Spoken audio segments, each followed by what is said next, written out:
Welcome to a sparkling new podcast from Mike Parry and Mike Graham. We're the two Mikes. Actually, it sounds even better when you do it Dullsville, because when you try to be happy and excited and energetic, you sound pathetic. Thanks. Look at the light!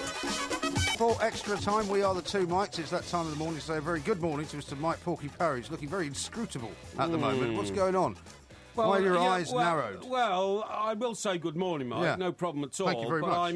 I'm worried about your competence and efficiency over the next 2 hours Why is whilst that? I'm here. Why? You've just had a chocolate bar delivered into the studio to your desk by one of our producers. I've been handed one by the executive producer. Well, I don't know. You can't eat that over the next 2 hours. Well, I'll eat I'm it at sorry, some point. you're not doing a show with me eating a chocolate bar because your saliva glands will become overactive. Well, maybe. You'll start slobbering at the mouth. Well, as you know... foam will start running onto your lips. I've seen it happen before. As you know, You'll I then never... become, excuse me. You will then become incapable of contributing to the show in the way you should. No, well, I never eat while I'm actually on the radio. What I do is So why do you need the chocolate bar then? Well, I don't need it. He's just come and given me... I didn't even ask for it. He's just kind of given me a chocolate bar. I don't believe you. I've never asked for it. You're a liar. No, I'm not. You That's wanted, a very serious charge. You wanted to a make chocolate national bar, radio. and you were going to try and snaffle that chocolate bar in the breaks. Well, would you like to ask the executive producer whether, in fact, I asked for the chocolate bar? No, because you're clearly putting psychological pressure on him by raising that issue. Really? You expect him to collapse. You expect him to buckle at the knees. Not at all. Fall to the floor and you know, hail... Would you like half the chocolate hail bar? MG. No, I don't. I don't eat during shows. I don't eat for 2 hours before a show. Don't you? Because I do not want my saliva Nil by glands... mouth. Nil by mouth. I do not want... Do you not speak for 2 hours before the show either? Because you come in here raging and moaning and talking at 50,000 words a minute. You're nil by brain, you are. Am I? Nil by brain. I'm telling you that if my saliva glands start to overactivate, I start talking. It's like I start talking like I come from Holland, and you shouldn't be doing that.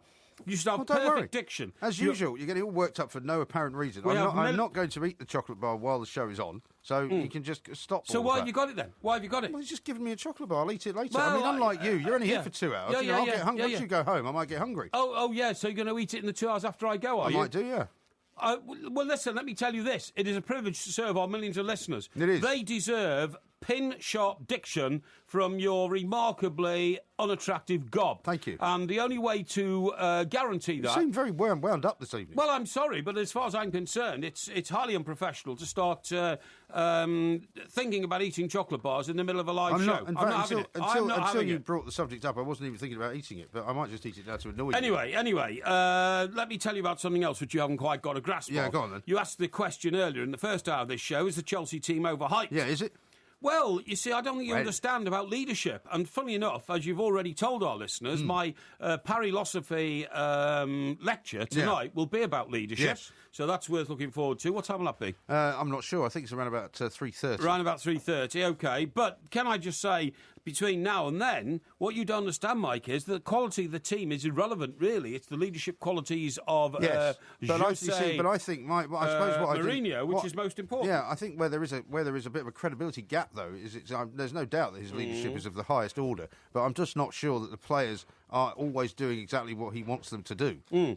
Well, who was the team that were most average but made to be brilliant and champions of Europe twice because of the greatest manager probably the English game's ever had, apart from Sir Alex Ferguson? Well, you're talking about Liverpool. I'm talking about Brian Clough, actually. Oh, you're talking about Brian Clough? Yeah, because Liverpool were a very good team of players with a good manager. I thought Brian Clough was a brilliant manager with an average team, but because of his leadership qualities, he made them European champions twice. And you couldn't name one star in that team apart from Trevor Francis, could you? Well, I suppose not, but I mean, you know, I think it's a different game now as well. You can't really compare the two. But I was just watching the game last night, and I just thought to myself, you know, lots of people, and including lots of people here at Talk Sport, have almost kind of convinced themselves that Chelsea are going to win the Champions League. And they just, I mean, I thought they were quite lucky last night, really. Well, I said at the start of the season I didn't think Chelsea would lose a game, and then of course they went and got battered by Bradford, didn't they? Yeah. In the did you notice, by the way, that I predicted the score correctly?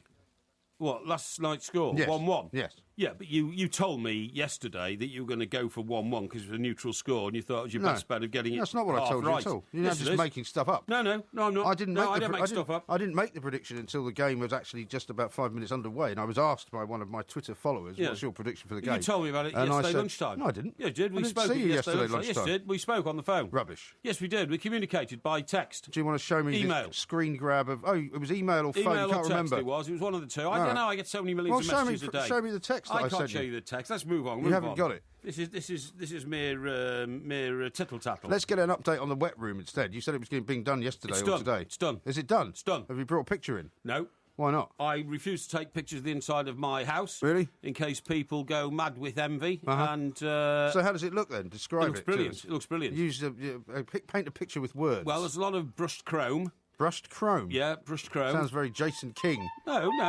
That's very 70s. No. Brushed chrome is what shows. What's this noise? What's this about? This is the accompanying music to your House of Horrors. And what's this the theme to? Well, it's Laurel and Hardy, isn't it? Oh, is it? Oh, right, okay.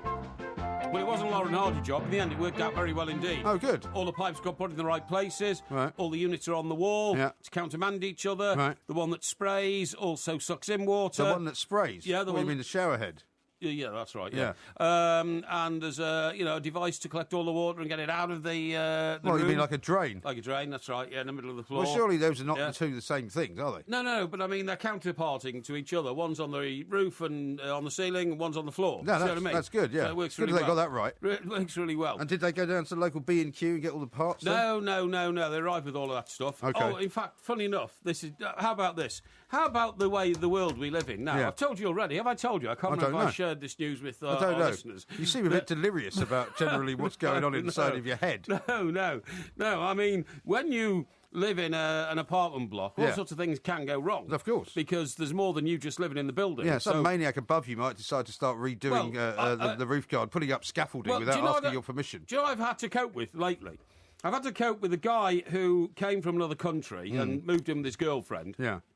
2 floors below, thought you could smoke in a building and set fire to the carpet. You're not allowed to smoke in the building. You're not allowed to smoke in a building. Not allowed to smoke in any buildings in this country anymore. True. But no, it's not. Well, it's not allowed to smoke in my building. Says who?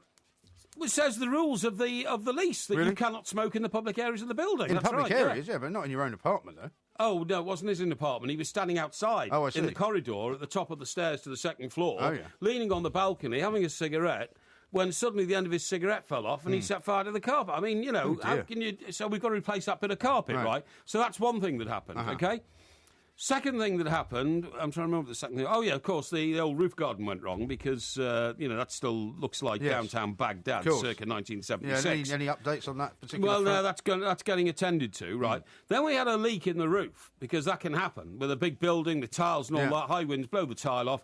That decimated one corridor because nobody knew it was leaking until, it had ruined the carpet. Sounds very badly organised, this building. Well, these are things that happen in buildings. Yeah. But the worst one, have I shared this one with you about the nut on the motor scooter? Yeah, you said he went through the fence He drove through the fence. Yeah. I mean, how do you counter for that? Yeah, I know. How do you counter for some nut who swerves off the road, thinks, there's a nice driver, goes down, fence at the end, bang, straight You said through he was being chased by the police or something. Well, he's being chased by somebody, and I thought it was the police, but I can't get a... It could have been another opportunity for you to get to grasp somebody up and hand him into the cops. I was going to. I tried to find the bike. I went through the fence. Well, how do you know he went through the fence on a bike if you haven't seen the bike? I saw him. Oh, you saw it happening? I saw it happen. Oh, right. I was looking out the window thinking, what's that noise? Because a motor scooter sounds like an overactive sewing machine. Hairdryer. That's a good imitation. It's not bad. Listen again. Listen again, it's not that good. And that noise was going on below my window. I looked out, the guy was like stationary. Then a car came up the road that he wanted to get away from. He roars off. Well, he didn't roar. He turns left into my driveway, down the driveway, underneath the archway, and out the back through the fence. Goodness me. Anyway, you've had the fence repaired instantly within 24 hours. So how come you didn't give chase to this character? Because I was on foot and I was 4 floors up. Oh, right. What was I supposed to do? In the penthouse? Yeah, in the penthouse. The only four-storey high penthouse in Britain. No. If there's nothing above it, it's a penthouse, No, pal, it's not. with a garden. No. Yes, it is. No, I don't think so. It is. Oh, yes, it is. But anyway, what were we talking about? I've forgotten. I don't know what we're talking about. Well, you were asking me about the problems you have, and you know, considering I own acres of freehold areas of that building, I'm, you know, somewhat distressed that... You're being done over, aren't you? Well, you know, there's a lot of maintenance work involved. See the time, Property's not an easy thing to manage, Mike, believe me, well, but you wouldn't know about that. Nobody forced you into becoming a slum landlord, I want to talk to you next about these nutters who are going to Mars. Have you seen all the reports in tomorrow morning's papers? I have. It's going to take them 6 months to get there, and there's no guarantee they can come back. Well, they don't want to come back. They don't want to come back. Are they mad? They might as well just throw themselves off a cliff somewhere. Well, some people... Well, that's all right. There's no problem there. Just get on. And we're going to talk about Mars now. Not for the first time on this show. We had that guy not long ago who claimed to have been to Mars. Do you remember? One of our correspondents from America who actually said he'd been there with President Obama. Well, no, I don't think he said he'd been there with President Obama. No, he didn't say that. No, he did. He said he'd been to a Mars colony and he'd taken Obama with him. He said he'd been there a few times, didn't he? No, he said Obama was there. I don't think he said Obama was there. I know what I heard. No, I think you're making it anyway, up. listen, let our millions of listeners know this is a plan for 5 people to go on a mission to Mars. They'll be training from now until 2024. Yeah. That's 9 years of And their they're going to film it Big Brother style, apparently. They're going to film it Big Brother style. They then get on this spaceship. They go to Mars. It takes 6 months to get there. When they get there, they don't know what happens. They don't know whether the spaceship burns up, whether they perish. Well, the idea is that they start a colony, isn't it? No, but you can't land on Mars. Well, how can you land on Mars? 95% of the atmosphere is carbon dioxide or monoxide or something like that. But you can't breathe it anyway. Yeah. The gravity on Mars is you can't breathe in the moon either, can tough. No, I know you can't. But what I'm saying is, I don't think vehicles can operate in that sort of atmosphere, let alone human beings. You know what I mean? And even if they land, apparently they'll only have supplies for 68 days if they can't get back off again. Right. So why would you be born a human being and then decide to dedicate your life to going and perishing on Mars? Well, because these are the new kind of pioneers, aren't they? Same. You might as well have said that if you were living at the time when people were exploring the Earth, and some people thought it was flat, you would be one of those people that said, "Why on earth would you get in a ship and sail off the end of the build?" No, but I'd have worked out the Earth wasn't flat, wouldn't I? I don't know. How would you work that out? Well, because I'm brighter than the average bear. Doesn't sound like it. And also, I would have realised that the reason the horizon disappears is because it drops lower, wouldn't I? Because if it didn't, you wouldn't lose the horizon. There wouldn't be an horizon, would there? What do you mean it drops lower? Well, because it's a curvature of the Earth. It goes down. Yeah, but when you're looking at the horizon, it doesn't appear to be curved, does it? Well, I notice it curving when I look on the horizon. Really? Yeah, of course you do. I mean, you know... After you've been in a pub. The reason why we were able to enforce the discipline that was needed to keep the British Empire going... What are you laughing at? Why are you laughing? Because we're not talking about the British Empire, we're talking about space exploration. I know, and I'm telling you, well, it's all the same thing, but I'm telling you about the curvature of the Earth, right? Is that we built ships with particularly tall masts. HMS Warrior was our first ironclad ship, launched in 1863. All right. Same year was that one of Brunel's, was it? No, it wasn't, no. Same year that the Football Association drew up the first set of rules to play association football, and we built it with a particularly tall mast, because by then, of course, we'd realised that to quell any rebellion in any part of the world that was run by the British, all we had to do was send a gunboat flying a Union Jack at the top of the mainsail, the main mast, and as soon as that mast appeared over the horizon and the people saw it through their telescopes, the rebellion stopped. It just stopped like that. All right. You see what I mean? No, not really. Have you ever heard of the expression gunboat diplomacy? I have heard of that. Well, that's what it was all about. Right. Just send a gunboat, but make sure it's got a tall mast. Put a Union Jack on the top of the mast. As soon as it comes to the horizon, fine. Okay. Peace.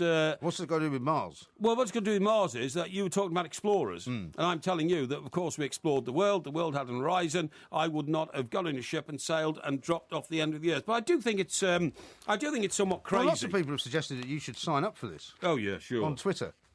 Oh, yeah, sure. Yeah, why would I want to train for 9 years to prepare myself to go to Mars and then go to Mars? You're mad. Well, I think it's mostly because they don't want you to come back. You're absolutely mad. Listen, I can tell you something else as well. You weren't listening to that, were you? What? You completely glossed over it. You know, I can always tell when you're not paying any attention. What do you mean? You completely glossed over what I just said. No, I didn't. What did I just say then? You said you'd enjoy it. No, I didn't. What did you say? I said they want you to go because they don't want you to come back. Oh, I see. Well, that's rather cruel, and I must have closed my ears to that one. Now, listen, what I was going to say to you was I've got some information over the weekend, which I was going to impart into you last night, but we didn't have time, so I'll impart into you now that there is new evidence that we should be sending phone messages out into the ether because we've identified over 3,000 planets in what we call the comfort zone. That is the zone of the galaxy or the, whatever you call it, space, between... Whatever you call it. Yeah. I'm not sure you're giving this the correct amount of research. No, it's the space between planets which would be too cold and planets which would be too warm. I'll read some of the report to you so you get the drift of it, okay? I thought we were talking about these people going to Mars. Yeah, we are, but this is all the same thing. It's about space, you see. Okay. And this is how we might contact people who live on Mars, right? Well, that's what that guy said. He said there was like 500,000 people living there. Well, didn't he? yeah. But it says here, humans should start sending messages to planets in habitable zones in the hope that alien life forms might hear us, scientists are now saying. Experts at the Search for Extraterrestrial Intelligence, called SETI, S-E-T-I, said it was time to stop passively listening for signs of intelligence in other worlds and seeking to contact them. I think we should be spending our time looking for signs of intelligence in this world, actually. Well, I'm going to ignore that. No, it's not something to do with you. I mean, No. there's plenty of stupid people here. You're having a go at me again, No, trying I'm to not. call me unintelligent. That's not true. I get fed up with that. You're being paranoid. Now, what we're saying is that the places like Jodrell Bank, they're just a big ear into the universe, you know, to hear if anybody up there is talking, Yes. right? But what we should be doing is sending them out. So what we're saying is SETI has the responsibility to monitor the cosmos for signs of life, and that involves astrophysicists from Harvard University and the University of California, OK? And what they're saying is we believe we should start trying to contact planets in the Goldilocks zone. Goldilocks? Yeah. You know what that is? Yes, it's a fairy story. No, it's the area of space where it's neither too hot nor too cold for life to exist, and we've identified 3,800 such planets. Right. That's amazing. Didn't Stephen number of Hawking planets. say it was a bit dangerous to try and get any kind of communication going with extraterrestrial beings in case they were not exactly friendly?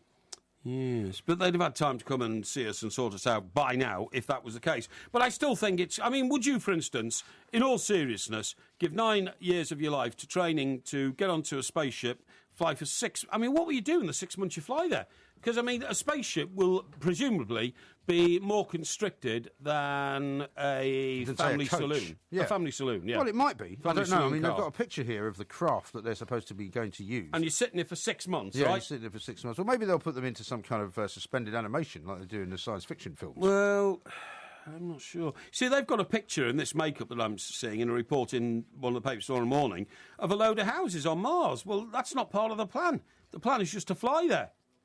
What do See what I mean? Well, it's like, you know, like building a community on Mars. Yeah. Well, we haven't even landed on Mars. How No. do we know we can do that? Well, because maybe what they're doing is they're preparing these people for a period of time in the future when, by the time they're ready to go, we'll know a lot more about Mars, and we'll know a lot more about the kinds of surfaces that they're going to encounter, and we'll know much more about the kind of materials that you could build something on Mars that they could live in, and it's something to do with, you know, the future. Right. I mean, most of these people are in their 20s, aren't they? A couple of them one's in their 30s. Claire Whedon, 27, systems manager. Ryan McDonald, 21, physics student. Yeah. Hannah Earnshaw, 23, student.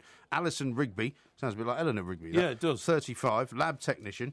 And Maggie Liu, 24, student. Astrophysics student. Yeah, from Coventry. So they already know a lot more about this than we do. Yeah, well, of course they do. But here are Ian Crawford, Professor of Planetary Science and Astrobiology. Yeah. That's the power to grow stuff in space, Is it? right? Astrobiology, Are you yeah. sure? I'm certain. I've heard of astrobiology before. Okay. It's whether or not space can sustain life forms and... Wouldn't that be botany? Plants. No. Plants. Yeah, it's people. It's Yeah. people. Astrobiology is about people. You're absolutely right, yeah. Now, it says the current plan is pretty well mission impossible. He says they've got a £4 billion budget. It needs to be at least 10 times bigger than that just to make any impact at all.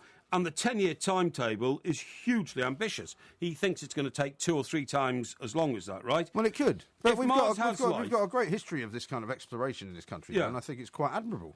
If Mars has life, we could destroy its biosphere. At the moment, we should be continuing to explore it with sterilised robots with a view to sending humans when we know much more. That just about says it all. It's a nutty idea. We should give it up now. Why would man want to spend 40 billion quid on exploring the possibility of sending somebody to Mars when with 40 billion quid on Earth, you could probably do away with hunger, do away with thirst, could do away with poverty, do away with misery. 40 billion isn't even the budget of the NHS, though, is it? No, it's not. I know, but I mean... It's not even half the budget of the NHS. No, it's not. It's not half the budget. So you couldn't eradicate hunger with it at all. I think it's about a third of the budget of the NHS, So you couldn't eradicate hunger with it, could you? No, but you could certainly, do a lot more with it on Earth I think it's than very you could exciting. Burning it up in space. That's the point I'm trying to make to you, OK? Here's a tweet from Hedy, who's tweeted, Mike, I'm a physicist at Hedy. What? Hedy. Is that a Scottish name? No, well, it's just a Twitter handle. Oh. I'm a physicist at Leeds University. The spring and summer sandstorms on Mars are so dangerous that colonisation is very problematic. Exactly. You couldn't do it. So it's mad. So why are we going there? Why are we spending 40 billion quid? Why have these young people... Well, how is it we are spending it? Why have these young people been conned into thinking they can get onto a spaceship? I mean, crikey, they're supposed to be astrophysicists. I can work out, just from my own life experience... of getting to know things as I've grown up, that life on Mars is impossible. Really? And I've known that from the David Bowie record that we opened this feature with. You believed that guy when he was on the other day. Here's another one from Def who says, the only time Porky would circle Mars is when pacing around the TalkSport Towers vending machine. Oh, really? Yeah. Well, actually, somebody round here keeps trying to wreck that vending machine. I'm getting rather worried. Shocking. I don't know why. I'm sitting there at my desk and all of a sudden I hear this bang, bang, bang. I think the roof's falling in or the floor's falling in. No, somebody's trying to rob the vending machine. Blimey, that's how I got this chocolate bar. I don't know. I hope not. Hey, I might be able to eat it do you know what? There could be a connection. There could be. There could be, and it gets worse. Yeah, I know. Shocking state of affairs. He's Mike Parry, I'm Mike Graham. We've got loads more coming up next on TalkSport. Extra time, I'm Mike Graham. He's Mike Parry. You know this song? No. No? No, what is it? The drugs don't work, isn't it? Oh, is it? Well, that's good. That's a good message. Yeah. Drugs don't work, and should never encourage people to start taking them. Do you know who sang it, though? No, I've no idea. The Verve. Oh, The Verve. They were pretty good, weren't they, years ago? Yeah. Now, did they run up against Oasis, didn't they? Didn't you say Oasis and The Verve? Well, it was more like Oasis and Blur, actually. Blur, that's the one. That's the one I was thinking of. Yeah, absolutely. Yeah, the best of Blur. I've got that LP at home, but I've never listened to it yet. Why have you never listened to it? Is it worth listening to? Yeah, it's very good, Blur. Because I haven't had time. Well, when did you buy it? About 5 years ago. 5 years ago? Yeah. And you haven't had time to listen to it? No, I haven't, no. Why don't you put it in the car? I don't like playing that sort of stuff in the car. What sort of stuff do you like playing in the car? In a car, for me, because it's got a digital radio with access to... Has it got a digital radio? Yes. Very nice. Yes. Access to dozens of radio stations is for me to absorb information while I'm driving. Yeah. Because it's that subliminal. works well, doesn't it? It's subliminal. Yeah. It's subliminal. It's like I always have the radio on when I'm asleep, and I believe that lots of knowledge goes into my head. What are you laughing at? Because it goes in one ear and out the other. No. Obviously. I believe lots of knowledge soaks into my head, honestly, when I'm asleep. Does it? And when I wake up in the morning, sometimes, about half an hour later, I'm suddenly walking around, and I suddenly think, I know some information about something that I don't remember reading about, and it's subliminally gone into my head in the mind. A lot. Yeah, it has. Yeah. Do you ever have strange dreams when you listen to the radio in your sleep? Sometimes I do. Yeah, sometimes strange dreams. Because I tend to have the radio on if I'm sort of napping. Yeah, I don't have it on all the time. I do. Most but quite of the time. often I'll be dreaming about something that then turns out that was on the radio. Oh no! I dream about also, which is quite disturbing if you listen to Drive Time or something. Suddenly you're in the middle of a dream with Adrian Durham. My dream process always involves losing something. Yeah. Losing my car, losing my wallet, losing my briefcase. Yeah. It's always about losing something. That's about fear, that is. Losing the keys to my car. And do you know what? Sometimes... It's about lack of control. That's what that's about. I don't know anything about that. Sometimes... Well, I do. I've read Freud's Book of Dreams. Sometimes it's so vivid that I wake up and I get out of bed and I go and try and find my wallet and I go and try and find my car keys to convince myself. In fact, one time I thought I lost my car. Yeah. I got up in the middle of the night and from the penthouse I went down 5 floors to the underground car park. There's an underground car park as well. That's it's underground, is it? Yeah. And just to check that my car was still there because the dream is so vivid. Well, I thought the guy went through the car park and out through the other side. So it's an underground car park with 2 entrances. No. There's an outside car park and an underground inside car park. Oh, I see. And he went in the outside car park, okay? Yeah. It wasn't like a James Bond thing, in one door and out the rest, the other. And I actually got up in the middle of the night and I thought, I must have lost my car, I must have left it somewhere or something like that. Have you ever been out in your car, forgotten you're in your car and got the bus home or the train home? No. I have. Really? Yeah. Yeah, I just keep... I'd see somebody about that if I were you. Yeah, I just forgot I had it once. I was... I think that is early stage dementia. No. I tell you what it was. I was out shopping somewhere one Christmas, about 3 or 4 days before Christmas. Yeah. And I'd got all this stuff. I thought, God, I'm going to get this out. I'll get a taxi. And for some I was in Epsom. And for some unknown reason, I jumped in a taxi. And so I got home and I... You hadn't been drinking? No, definitely not, because if I had my car, I wouldn't have been drinking. No. That's a stock rule, obviously. Right, of course. If I wanted to have a drink, I'd have left the car at home. So, or why not just drive the car to the shopping centre and leave it there? Well, that's counterproductive because you've got to find a way to get back and pick it up the next day. Yeah. But anyway, I got home and then I unpacked everything, and I remember thinking, hang on. And then the next morning, I went down, my car wasn't there. I panicked like mad. Thought my car's gone. It's been stolen. Yeah. And I thought about reporting it to the police. Right. But as I've got an underground locked car park, I thought, hang on, let me think.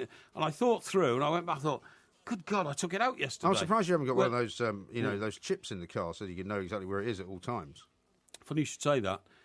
There's a move underway now to have all cats microchipped in this country. All cats. Now, I talked to you about... Well, how's it got to do with cars? Well, no, it's got the first two letters are the same. Well, because you mentioned microchips. But, I mean, honestly, it is... we'll come to that a bit later. Well, we should talk to that a bit later Anyway... we're supposed to be talking about Jon Snow, by the way. Yeah, we are talking about Jon Snow. Yeah, tell me. We're talking about you and your car experiences. Right, go on. Well, Jon Snow, who is a bit of an eccentric, I think we've all agreed in the past. And you've told stories about... I'm not sure he's an eccentric. No, well, he tries very hard to pretend to be an eccentric. Yeah, I think you're right. He wears these multicoloured ties. Yeah, and red socks and all which that. In my view was a protest his latest against being told to wear a tie. Yeah, his latest sort of project, shall we say, is apparently they're doing some kind of Channel 4 documentary about the effects of drugs, right? Yeah. So he volunteers to take part in this kind of piece of research, which is going on in one of the... it's a Home Office approved piece of research into the damage that skunk does to people, which is this very strong marijuana, basically, for want of a better word. Nasty, that. And nasty. And here's his blog today, How I Got Stoned on Skunk,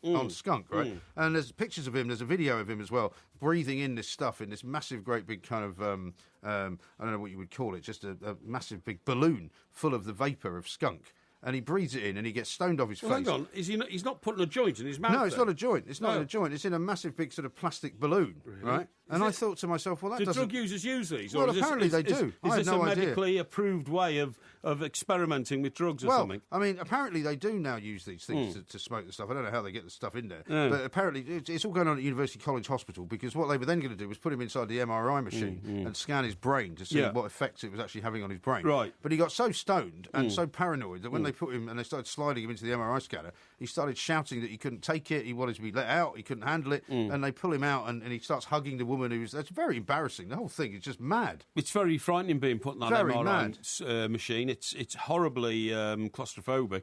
It's only a couple of inches from your face and your nose. Listen to how he describes how he feels, right? He says, I knew within 5 minutes or so of taking the first 2 balloons that I had taken skunk. What was happening to me outstripped anything I have ever experienced. Yeah. I've been past the odd spliff of cannabis in the distant past, perhaps a dozen times, but this, of course, is in a social context. I've never experienced anything beyond a slight sense of mellowness. By the time I was completely stoned this time, I felt utterly bereft. I felt as if my soul had been wrenched from my body. There was no one in my world. I felt I had lost all control and had only the vaguest awareness of who I was and what on earth I was doing. Yeah. I cascaded into a very, very dark place, the darkest mental place I've ever been. I was frightened, paranoid, and felt physically and mentally wrapped in a dense blanket of fog. Really? Some would say who watch Channel 4 News on a regular basis, which Jon Snow hosts. This is his preparation every night. Exactly. I would say that's the way he works up to his... Because I've watched Channel 4 News for about 4 minutes and I can't stand any more of it. Right. It's so disjointed and, to my mind, not a balanced news programme. I mean, I tell you what, but he does remind me a bit of you when I come to the next part. Well, because, everything's about you all the time, right? If it's not about you, you're not really interested. What? I can tell you're not really that interested in this whole conversation about Jon Snow. But he says, this is the kind of thing you would say, I have no idea yet what my experience contributed to the research. Yeah. Well, I can tell him what it contributed. Yeah. Absolutely nothing. Yeah, absolutely nothing. Because, he didn't go through the MRI scan. No. And, he didn't go through the MRI scan? Well, because he demanded to be pulled out of it. Because he was too paranoid to go into it. What a failure. And, I mean, it's just ridiculous. Well, yeah, but I've told you before, I never got on with Jon Snow for a number of reasons. Firstly... he was boasting about how good he was when we were in Bermuda one time. Yeah, I remember you told us that Tragic story about a ship that went down. See, there, you've done it again. Yeah. You told a story about Jon Snow involving you. I'm telling you why. I'm not sympathetic to him. Second time... He wasn't smoking any dope when he was out there, was he? Well, not to my knowledge. Second time, he blanked me in a hotel in America when we were on the campaign trail because he thought I was too dim to have dinner with. Well, he wasn't wrong, was he? Yeah, he was trying to find his mates from, the Times and the New York Times and Guardian. I said, Mike Parry from the Express. He sneered at me, looked down his... No, he did. He's a very tall man as well. Yeah, I know, yeah. And he sneered at me, looked down his nose at me and thought, what a piece of filth this is. You know what I mean? Tabloid journalist. Yeah, honestly, it was disgusting. That would have fueled your sort of paranoia. But the one that really got me, I mean, we're all brothers in arms in the world of journalism, right? Oh, yeah. We all should be, I don't... What, you mean you and the guys that you stitched up on all these stories you wrote? No. And I don't care whether you work for the Times, if you work for the Daily Star, if you work for the BBC, if you work for CBS, if you work for Oyoko of Japan or whatever. Yeah, you know what I mean? It doesn't bother me. And yet, when he was courting Anna, what's her name, the newsreader, one of Britain's first ever, Anna Ford, the newsreader, when he was courting her, and she was the celebrity. I mean, he was going out with her? He was going out with her, yeah. And I mean, she was the big celebrity. She was one of Britain's first newsreaders. Her and Angela Rippon, I think, were the two first women's newsreaders. Oh, yeah. Anna Ford on ITV, which John... time, by the way. Hang on. This is a great story. Well, you've only just started it. No, I haven't. I nearly finished it. Which Jon Snow then worked for, right? And Angela Rippon's at the BBC. All the guys went round. It wasn't me, but they came back and told me this. All the guys went round, doorstepped his house. Somebody knocked on the door. His flatmate opened the door, and they said, "Oh, hi, mate. It's so-and-so. Do you work for ITV? Look, we come to see John. Big story in the paper this morning. He's romancing Anna Ford." And he shouted from the room inside, "Tell them all to off." Fellow journalists. Yeah. Fellow journalists. I can't say I disagree with you. Honestly, a sense of superiority like that. Well, I wouldn't. I'd never say that to another journalist in my life. I've been doorstepped sometimes for things that have not been my fault, excessive allegations and accusations. We're going to talk about that coming up next. But I would never dream of telling colleagues to get lost. We'll explore more of this coming up next. Yeah. But next, of course, we'll hear from Porky and the times he was doorstepped. But what I think we should get you to do is do this experiment that Jon Snow did. Smoke some skunk. Oh, yeah, that goes down really well with the management and my Channel 4 have done it. And those who look at me and look upon me as a leader of men. For research. Look at me for inspiration. The Home Office have said it's all right. You can forget it, man. Right. That could turn me nuts. For Extra Time, I'm Mike Graham. He's Mike Parry. We are the two Mikes. There will be a podcast coming out a little bit later. Mark in West Wales has texted into 81089.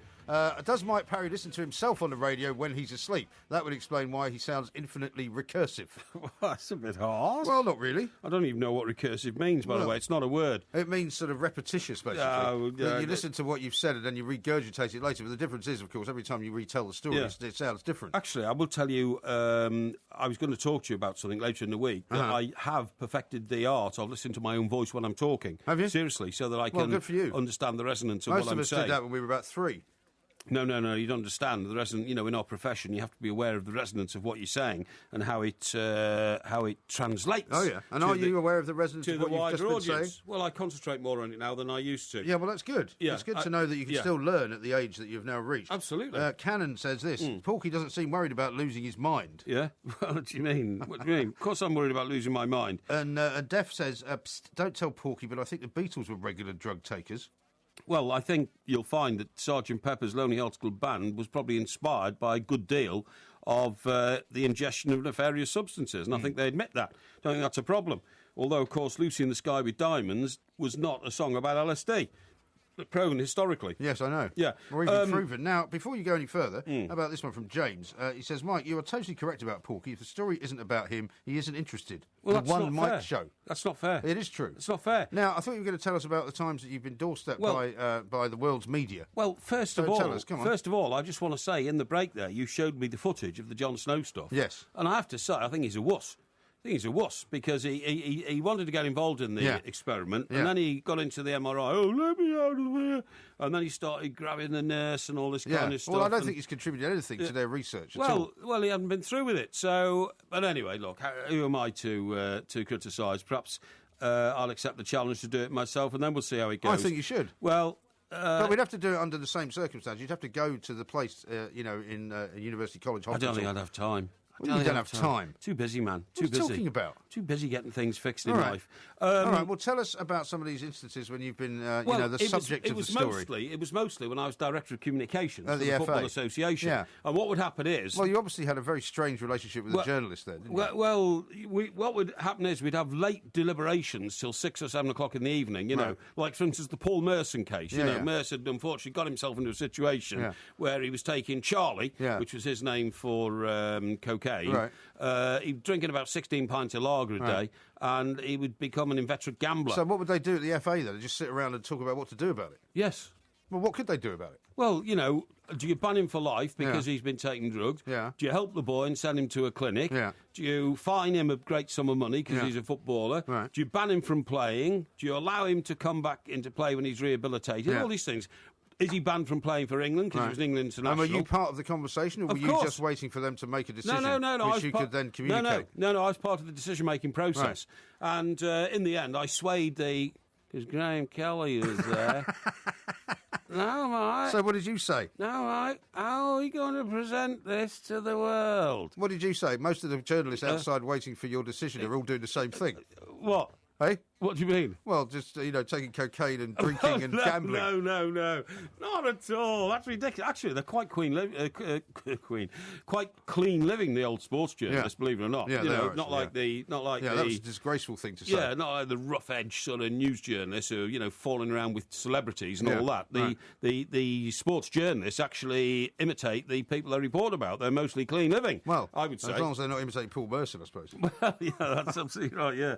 But old Mercer, of course, so would they be? But they wouldn't be doorstepping. But they wouldn't be doorstepping your house, though. No. But this was when we were in Lancaster Gate. Oh yeah. And Lancaster Gate was the headquarters of the FA, and it was literally what you might call a townhouse. Yeah. Except it was a terraced house in those days on a terrace called Lancaster Gate. Yeah. And it went up about 6 floors. So there was only one entrance, and that was up, 6 steps to the front door, big front door. That was the entrance. So as I came down to announce the news, it was incredible. There were about 100 people there. TV cameras, flashlights, did you have to read a statement? Bulbs. I came out on the. Well, this has got to be found. We have to find this. It must be on YouTube somewhere. Yeah, it must be somewhere. And I read out the statement, then answered the rat-a-tat-tat machine-gun-like questions. And it was just you, not you and Graham Kelly? No. Well, Mike, you're the voice of the Football Association, so I think you should go down and let the world know what we have decided, and all that kind of stuff. That was a bit dangerous leaving you just to answer random questions. I don't mean because you're not capable of answering them. No. But I mean you're not technically speaking the voice of the FA, are you? Oh yeah, I was on top of things. I was kind of dictating policy. Oh, really? Oh, yeah, I was sort of, I was... So you're telling me that rather unlike any other organisation, as the press officer, you were not just handed a statement to read out. No, I wasn't. You actually were the architect of their policy. I wasn't the press officer. I was the director of communications. Same thing. And therefore, just a fancy title. And therefore, I got involved in all the groundbreaking decisions we had to make that year. Like, for instance, what did we do with the riot in Dublin that I was caught up in the middle of? Yeah. Had to sort that out, you know what I mean? They left me behind in Dublin and pushed off back to England. What are you laughing at? I had to pick up the pieces. Why do you think they did that? I don't know, but I think they were hoping you wouldn't have made it out alive. Well, no, the funny thing was, I didn't know that I'd been asked to stay behind and sort it all out. So I got to the airport and found that the plane had gone. and David Davis had told the plane to go without me. And I got a message later saying, be our man in Ireland, sort it all out. Thanks. Yeah, that's right, yeah. In fact, that was the same night that, I was so emotionally distressed. I went and had a drink in a hotel cocktail bar with our great old friend Ted Oliver. Oh, yes. Who's no longer with us. He would have been covering that as well. Yeah, he died of cancer, Ted, God rest his soul. But that's when Vinnie Jones came up, leaned over and bit Ted Oliver's nose. Oh, yes. Nearly bit it off. Yes, I remember that. And it was all on the same crazy night, But anyway, that's by the by. So that's when I'm, in the spotlight, in front of the baying media mob. Yeah. I cope with it. I was once doorstepped by the News of the World. Why? I don't really want to go into it, to be honest. Yeah, I think we should. I think you must go into it. You can't leave the audience hanging on like that. No, I don't want to think know that why. would be fair, no. I want to know why. I don't think that would be fair. It was when I was in Scotland. Yeah. And it was because of my sort of minor celebrity status as a talk show host on Talk 107 radio. Yeah. Somebody had sent them a series of pieces of information about me and what I was doing. Supplied by your ex-wife, no doubt. No, not at all. No, and I don't know who. I still don't know to this day actually who supplied. What were you supposed to have been doing? Well, something something sort of that I shouldn't have been doing. Taking drugs? No, absolutely not. No. Associating with women who weren't your wife? It had to. Did it have to do with that? It had to do with women. Yeah. It usually is womanising in your case. It had to do with mass that. womanising. It had to do with that. Yeah. God knows but what I don't women really want to go find into attractive in you, Mike. I have no idea. Yeah, but well, it doesn't surprise me. Perhaps you use some sort of aftershave, which doesn't surprise attracts me. women to you like dogs go to linseed. To what? Linseed. Linseed? No, aniseed. Aniseed. Aniseed, that's right, yeah. A small town in Dublin. Yeah. Or in Limerick. No, it was just a very strange situation to be at the other end of the thing, you know. And the great thing was this girl from the News of the World put a note through the door, which I've still got, which wasn't addressed to me, but was addressed to my other half. Yes. Saying, you know, we understand this has happened, that's happened, you know. Please, at this difficult time, please feel free to talk to us about it. And I actually was out of the country at the time. Oh. With another woman. Yes, exactly. You'd run off to Singapore, probably. No. And so it was all a bit distressing, really. But we managed to keep it out of the papers, luckily. Distressing. I tell you what, talking about putting notes through the door, right? One of my earliest experiences as a national newspaper reporter was, I've told you that I was involved heavily on the hunt for the Yorkshire Ripper. Yes. And, all the way through until they got him and all that kind of stuff. When they eventually found him, found the Ripper's wife's parents, OK? They were a Polish couple. Didn't speak very much English, even though they'd been in this country 20 years. Yeah. But you remember Harry Cook, yes. who worked in Yorkshire? I do. I think I know the story you're going to tell as well. Yeah, and I went over there, and we had to get in this house and barricade the house against other reporters getting in, because we'd found them first. These are the people that you have a great sort of kinship with. Yes, that's right. Yeah, but you're going to barricade yourselves inside somewhere and not let them in. Who?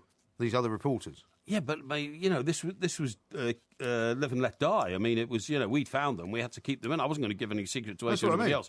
But anyway, this is why I'm saying your kinship. But the other mob didn't know that we'd actually got inside and got them. So by the time they arrived, Harry Cook pretended to be a family friend because he had a very Yorkshire accent. Harry, because he was from Yorkshire. Hey, Harry Cook, acting news editor. He rang up the Scotland office in Glasgow and said, "It's Harry Cook here, and I'm the acting news editor until we get another one. And I'm coming up to see you lot because you're a bunch of lazy bums, and I want you to find me the best oyster bar in Glasgow." That was his instruction, for a meeting. But anyway, he was behind the door, and successively the reporters from the other papers turned up and were shouting through the letterbox, and Harry was saying, "Well, let's see the colour of your money." And by the end of the night, Harry had over 300 quid. Yeah. And it was money that his colleagues were taking out of the pocket and pushing through the envelope in order to entice the family to so speak he was to just pocketing it, was he? He was just putting it in his pocket. Amazing. Came away with 300 quid. They're better off the next morning. We still got the story and phoned it from inside the house. Nobody else got a look in. And they never got their money back, presumably. No, of course they didn't get their money back. No. Excellent. Spent it in the now, pub that now day. before we run out of time to do this, because we must do this tonight, we have to decide tonight on what the quiz is going to be. Al Capone. Al Capone. Al Capone. You want a quiz on Al Capone? Yeah, Al Capone. Are you an expert on Al Capone? I will be by Thursday. Okay. But I am almost at the moment. I've read The Untouchables. I've seen the Elliot Ness film. Yeah. I didn't know The Untouchables was a book. Yes, it is, yeah. Is it? From my time working in America, I did study a lot of American history through years. I know everything about the presidents of America, which you've already tested me on. And I don't think I've done the presidents of America. Yeah, I'm sure we have. And Al Capone is no problem. Really? No problem to me. Okay, so we'll do Al Capone on Thursday. That'll be the quiz. Yeah, definitely. Excellent. Okay. The Untouchables is a book about Scotland Yard. No. I've read the original book about Elliot Ness. Don't worry about that. All right. Don't I'm not worried about it. I know all about it. Don't worry. It's the Prohibition era and all that. Yeah. You know what I mean? Yeah. I know all about. Well, we're not going to explore it now. Where he came from. The people who put the quiz together obviously need a couple of days to put the questions together to make sure they're all correct, because they have to be double checked and all of that. Yes. Okay. All right. Now, listen. The other thing I was going to say to you was, I need to talk to you about why we should all change our shoes 3 times a day. Why? 3 times a day? Well, you're the man that changes your slippers for I suppose you don't need your outdoor slippers now because you can't go outdoors. I can't. You're right. They're just by the back door. I must have been used for a few weeks. So glad that the old room's been done. What's it called again? Not the steam room, the wet room. The wet room. I'm so glad I wouldn't that's bother been trying done. to get a steam room now as well. No, I won't get a steam room now. That could take a couple of years. But it's a big relief. And we got the fence solved, the fence that the motorcycle... got that fixed today. Really? And it was a brilliant job. They came round, and I hope the guy doesn't try it again, because this time they've mounted the fence panels... Yeah. on concrete posts behind it. Oh, yeah. I insisted that this time we're going to... No, seriously. So if he tries to use it as an escape route I hope again... I hope he does. If he drives into it again, or How anybody much did that does... cost you, though? Well, it's all done through the management company, service agents and all that kind of stuff. I don't actually put my hand in my pocket, you know what I mean? But doesn't everybody get charged, though? Yeah, of course they do, but I'm a member of the committee, so I can sort things. It's not a problem. Well, you can't sort out the scaffolding, can you? Yes, I can. Yeah, No, they have to take that away after everyone complained. Yeah, but that's because some idiot didn't go through the proper legal procedure. Well, you're on the committee. Yeah, but I'm not on the legal committee, am I? That should have been sorted. And well, what committee are you on, then? Me, I'm going to make myself feel very important, so I'll start a committee of my own. No, I'm on the residents' committee, aren't I? To make sure everything goes well. I have no idea what committee you're on. All I'm saying is, I hope some, scumbag motorcyclist who's stolen a bike and is evading the police in future. You mean a thief? Yeah, a thief. Yeah, comes down my driveway, tries to drive through my fence, and smashes himself up and wraps his bike around my concrete pillars. Yeah. I'd like to see that. Why don't you just build a moat around the place? That's called vengeance. Why don't you just build a moat around the place? Well, I am thinking about getting an electronic barrier so nobody can get in. Seriously. Yeah. Hi, I'm Mike Graham. He's Mike Parry, and of course, it is the two Mikes, and there will be a podcast coming out later. Some great tweets coming in, by the way. There's a picture of you wearing a cannabis T-shirt. I've seen Porky's taking it easy on his roof garden, which is very funny. Yeah. Here's one from Robert saying, "See if Porky will jump off Bournemouth Pier dressed as a duck and stoned." Oh, that'll be good. What about the one that you've missed about how half of the audience are utterly disgusted with you for two things? Oh, yeah. Firstly, telling me I should take drugs, and what was the second one? I've not suggested that you take drugs. I've suggested that you take part in a piece of research which is organised by the Home Office to aid the understanding of the effects of hallucinatory substances. No, there's something else. No, it's not. They all think that you're trying to do me in. Hang on. How about this one from World Traveller? Yeah, go on. Who's quoting you. "I was left behind in Ireland. No one had told me I had to stay." That's from the Director of Communications at the FA. You couldn't make it up. Well, no, it sounds a bit like that. I'll tell you what the truth of that story probably is. Yeah. They probably couldn't find you because you were probably bladdered somewhere in a bar in Dublin. No, it wasn't. And they couldn't get you to get to the minibus to get yourself to the airport. No, it was in the middle of a riot. And to say that I didn't know what was going on, I've just remembered I actually ordered the plane to go without me. You've just remembered? Yeah. Right. How convenient. People here are saying that, this is the old doctor. He says... Mr. Parry says it's wrong to eat you on the programme, but you have a very short memory. Remember the chocolate and a cake. The doctor. Why were we eating cake on the show? It was for experimental purposes, wasn't it? Well, I seem to remember when we ate chocolate last time, there was a chocolate quiz. It was a chocolate quiz, that's right. We were tasting the cream eggs as well, I think, weren't we? That's right, yeah. Still trying to find this one about the audience. Really having a go at you. Really having a go at you for trying to get me to smoke drugs. And... here we go. I must say, Porky, I'm very offended by what old MG has asked you to do. He gerrymanders the quiz and now asks you to do drugs. See, I think they've got the measure of you, Mike. No, not at all. I think they've got the measure of you. Absolute rubbish. Anyway, I'm delighted to say that now that we know what the quiz is going to be about this week, it's going to be about Al Capone and the era of Prohibition. So that'll be fascinating, I'm sure. You'll be able to show your expertise on Thursday night going into Friday morning. Here's a question for you. Yeah, it was Pancake Tuesday yesterday. Did you make a pancake? No. Why not? What I did was, about 3 years ago, I bought the pancake mix. Mix? In a white plastic bottle with a red top. What are you laughing at? I don't know. And it sounds like you bought something that wasn't right. No, all that's in it is a load of powder. Why was it in a bottle if it was powder? No, it's not. It was in a plastic container. Container. Well, not like a box.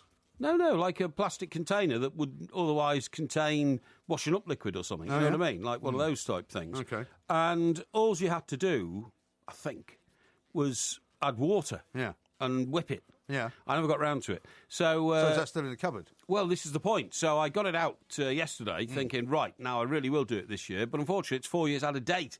So I thought it'd be a bit dangerous in case it had degraded. Past its sell-by date. Yeah, probably absolutely. not, though. That stuff is so artificial that it's probably got... Well, I don't know. My mum told me that during the war, and I can't get my head around this, they used to have powdered eggs. Powdered eggs, yeah. Well, how can you have a powdered egg? Well, you can have powdered anything. Well, hang on. When you add water to a powdered egg, it doesn't become an egg, does it? Well, no, but you can make scrambled eggs with it. Oh, is that what it was? Scrambled egg. Oh, you couldn't. Oh, I see. You couldn't turn it back into an oval-shaped egg. Well, then. you couldn't just like pour water on it. Suddenly, it became an egg with a shell on it. Well, that's what I'm saying. Not with a shell. That's incredibly ridiculous. Not with a shell, obviously. But I just wondered whether these. That was a Billy Smart circus powdered egg. You're thinking of? Yeah, exactly, or that sort of thing. I mean, although, did you see that story the other week where they've actually worked out in terms of, and you have to sort of bear with me scientifically here. They have now unboiled an egg.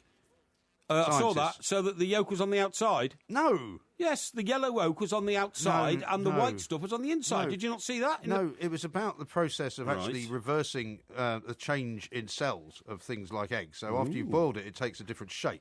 What they've now managed to do scientifically, in theory, is to make it go back to where it was. Because they think it might have some relevance in terms of the ageing process and how they can help people's health. I think you've lost me there, mate. Do they have pancakes in France? What? Do they have pancakes in France? Yeah, they're called crepes. No. I mean, do they have a pancake day? Well, I don't know. What do you mean you don't know? You ask somebody French. Well, why would I know that? Well, because you told me that years ago, your mum, because your dad didn't drive, used to drive you thousands of miles across the continent. I just thought you might have picked up a bit of the culture of France. Well, I mean, while you were sitting in the back seat of your the last time I was in old car. It wasn't a wrecked old car. It was an Austin Cambridge. Yeah, with all the springs knackered, bouncing around over France. No, it was a very nice car. Actually, it had leather seats and everything. But no, last time I was in Paris, which was I think last year, was it, or the year before? Went to Paris for the weekend, and they had they've got these creperies on the street. Yeah, I know. And Yeah. Well, why are you asking me then? Because I wanted to know if there was a pancake day. Not what do they put on them? And I then? didn't know pancakes were crepes anyway. What do they put on them then, since you're such an expert? Lemon. Lemon and? Sugar. Very good. Yeah. Did you have one? Probably. Probably? Yeah. Well, don't you remember? No. Why not? Oh, because... Was this when you were covering the Rugby World Cup? It could have been. Could have been. We went to, by the way... You didn't get left behind on that trip as well, did you? No. We went to a restaurant on the Champs-Élysées, which was called Phuket. I'm sorry, I'm not being rude. No, you told us the story. It was actually called that. Fuequit. Okay, surely. And what happened was, Andy Townsend, who was there for ITV, rang me up. Was he doing the World Cup as well? No, what happened was, this was the Champions League final. This was another time in Paris when Arsenal played Barcelona. Right. And they got their goalkeeper sent off, didn't they? In the first lost, 10 minutes or something, yeah. And I rang up Andy. And said, "Hi, pal, how you doing?" He said, "Yeah, fine." I said, "Look, are we meeting for dinner tonight then?" And he said, "Fuck it." I'm sorry, I'm not being rude, honestly. Yeah. I said, "What?" He said, "Oh, sorry, Mike." He said, "It's on the Champs-Élysées. It's our favourite restaurant." And Champs-Élysées, surely. Alan Shearer was there and a load of footballing people. Right. And it's a restaurant they all use in Paris. It's Le Fouquet is the name of it. Sorry? Le Fouquet. Why can't you say it? Well, because we pronounce it as Englishmen. Or whatever. But anyway, look, the reason I'm asking you about that is that I became aware of a situation in France this week in which a guy who is known as the Baguette King, Baguette King of France, right? Now, the French have got a bit of a problem with their economy.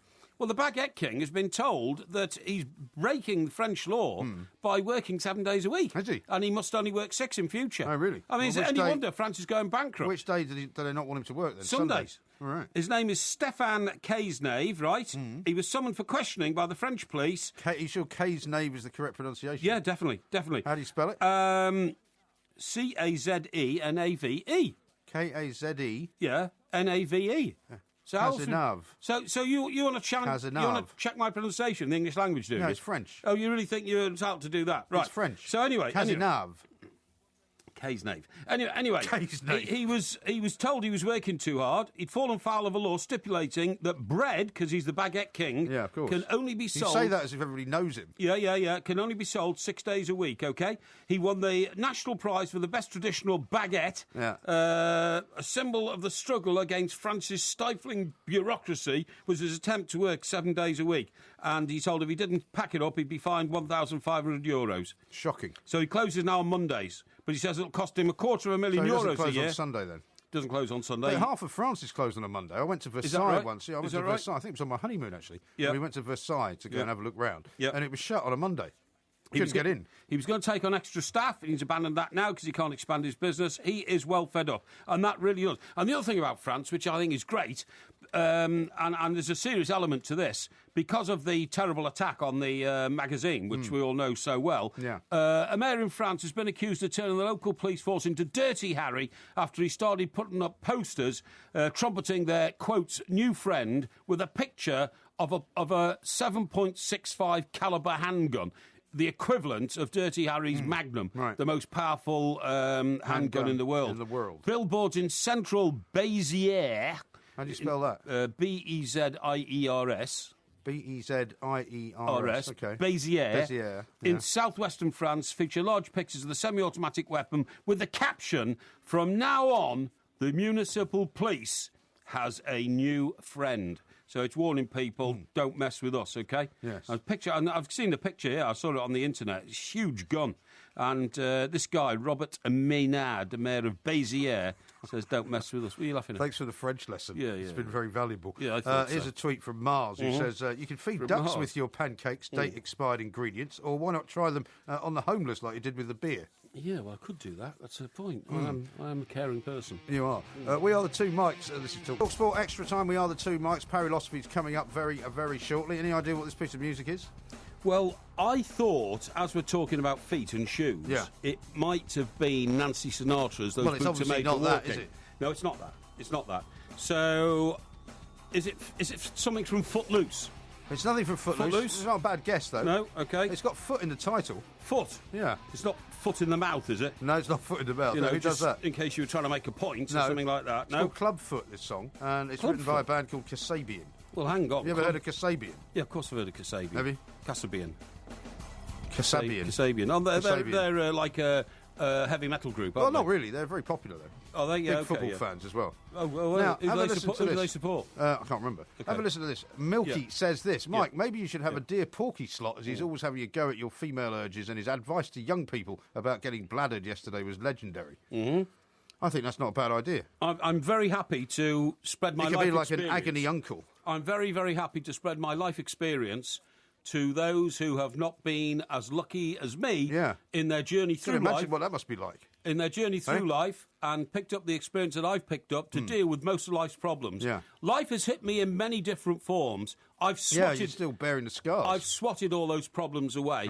I am still, like a galleon, in full sail on that ocean. Like a galleon? Yes. Yeah, do you know what direction you're going in now? I know which direction I'm going in. You've lost your moral compass, haven't you? Not at all, not at all, okay. not at all. Well, I'll tell you what we'll do is we'll get people, we can email them in while we're on. That way we can get them. If you email them in when we're not on, unfortunately, we won't be able to because they'll get lost in the system. Are they emailing or twittering them to us? Well, they can email them through... email to our email address, which is talksport.com. Okay. We could set up a hashtag called Ask Porky. That's a good idea. And they could tweet them at the two mics. And when do they have to send them in? Well, any time, really. I mean, if they do it in the next sort of hour, we're still here. If they do it in the next couple of days, we'll collate them. We'll say we'll do 3 problems on a Tuesday night. Okay, so we're going to start this next week? Yeah, we'll start it next week. Okay, that's a good idea. Yeah. I'm very, very happy to share my life experience with people. No, this is not about you. Remember... Right? Hang on. This is not about you sharing your life stories. I want to help people. No. This is about you giving people advice. That's what I mean. When you give people advice, you don't immediately then make them feel even worse by making out that you've had a much better life than them. No. You have to do it in a nice way. No. And you have to give them proper advice that they can follow. Absolutely. Okay? But So it could be about relationships, it could be about some problem you're having, could be, I mean, you could try legal advice if you like, but I don't think he's going to be capable of giving you any of that, given the mess that his penthouse, so-called penthouse is in, on the 4th floor. Anyway, tell us about this shoe story that you're going to tell us about. Listen, this is great, because what's shoe things called? It's something Domtics, isn't it? What? You know, what, orthodontics? Is it orthodont? No, that's your teeth. That's your teeth. Nothing to do with orthodontics. Now, what are these people called who look after feet? Podiatrists.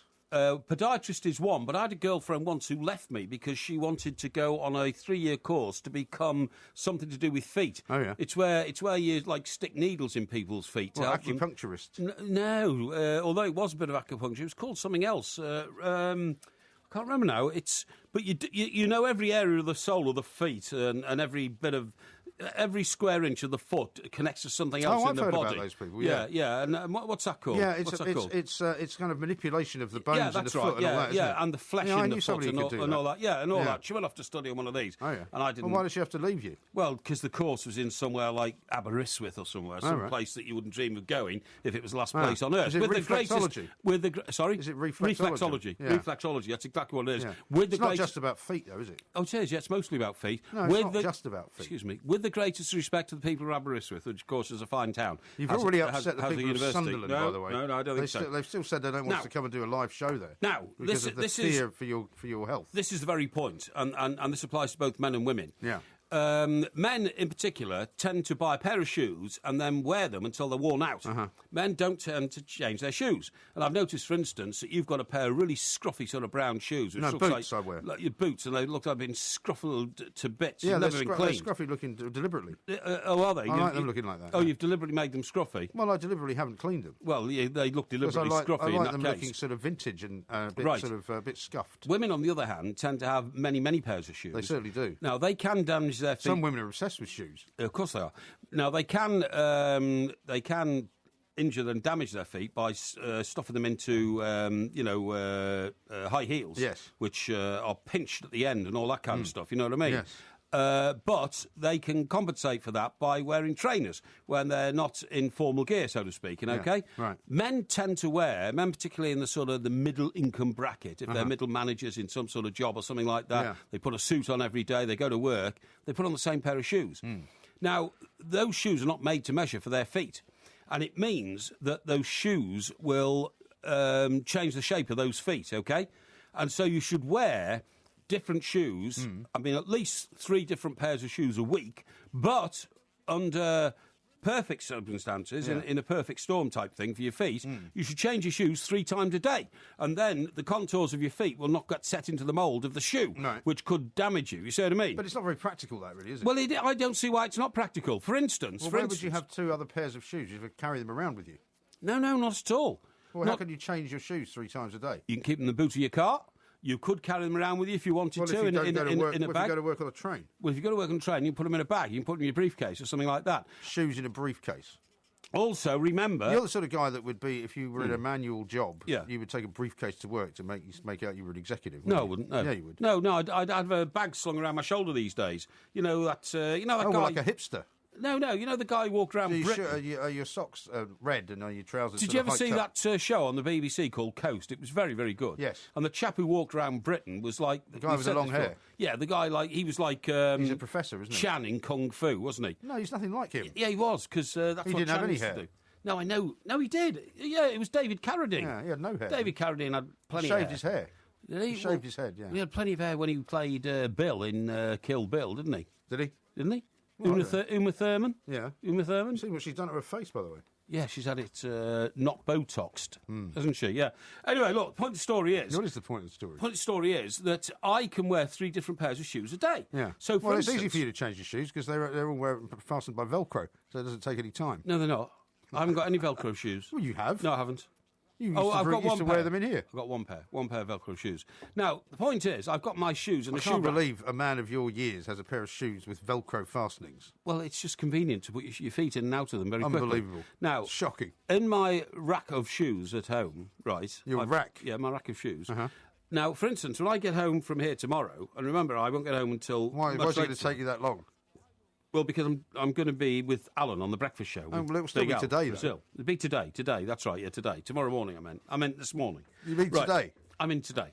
So yeah, okay, all right. So we get home, right, so I will take my feet out of the shoes I've got on now. Okay. Which are like trainer-like things, right? Trainers, yeah. And a few hours later, I will probably be going out to some sort of formal meeting at lunchtime, and I will have my leather shoes on, okay? Right. And then when all that's finished and I get back, and then at 5 o'clock I might decide, I think I'll now go for a brisk walk for an hour, to keep the old ticker in shape, because only a third of it works, remember? Of course. And I will then put on a pair of trainers. Yeah. So that means I'll be wearing 3 pairs of shoes in the same day, and everybody should do that. But with all due respect, your life is not like other people's lives. You know, well, most of course people, it's not. I'm not normal. Well, I don't mean that. I mean, I'm not. No, I didn't mean that. I meant I am not routine. I hope they've been recording. Not routine. I'm not normal. all, says like Porky Parry. He's finally admitted it. No, but most people, get up in the morning, have a shower, get dressed for work, go to work, don't then return from work until, say, 6 o'clock at night, or however long they're working the shift, if it's an overnight shift. They don't tend to go back to the house more than once during the course of the day. So it's not so easy for them to do that. Yes, but you see, what about all these people who have a pair of running shoes at work because they go out running at lunchtime? Well, that's different. So that's a second pair. That's different. And then when they get home at night, I presume that they change into slippers or something like that. OK, so that's a third pair. If they've got slippers. Yeah, if they've got slippers. Does that count as a pair then? Well, in your system, and if you go home and change into a pair of slippers... Not really, no, because they don't have any moulding to your feet at all. See, when I go home, I'll take my shoes off, yes, and then I don't put them back on again until I come back into work, unless I'm going out during the day. What do you walk around in at home? Just my socks. Oh, I can't stand that. Why not? I can't stand that. I cannot stand the feel of sock on carpet. It just irritates me. Why? Oh, I don't know. It sends a shiver up my back. I haven't got carpet. I've got wood floors. Oh, it's even worse. Why? Honestly. Oh, the coldness of the direct communication of sock to wooden floor. I don't live in an igloo. In the summer, sometimes I just have bare feet. Couldn't do that, mate. Honestly, I couldn't do that. Sometimes I just have bare feet. But anyway, what's the benefit of this nonsense? Well, the benefit of it is that one of these days we'll all be getting to our mid-50s and all that, and then your feet become very vulnerable because what you completely forget, Mike, is that your overweight body, and I say that with respect, okay, your overweight body is only in touch. Time for my chocolate bar. Is only in touch with the earth on an area of about 40 square inches. What size shoes do you wear, by the way? I wear a size 9. Rubbish. I wear size 9. Well, you've got very big feet then. No, I wear size 9. Let's see. Let's see the size of the shoe. No. Why not? I'm not taking my shoes off in the middle of a show. Oh, you've got to change them 3 times a day anyway. Why don't you just change them now? When I get home. I'm telling you, they're size 9. I don't believe you. What size are your feet? My shoes are size 9. Right, well, put your foot against mine. Come on. I just want to see your shoe. Put the sole of your foot against mine. That's the best way to work it out. Well, we could do it that way. Yeah, that means you've got big feet for your... Right, there we go. See, you're not the same. Of course I am. There's at least exactly the same. You are one size smaller. Rubbish. We'll call in an independent adjudicator during the break. Rubbish. And all I'm saying is, it gives your feet the ability to become malleable.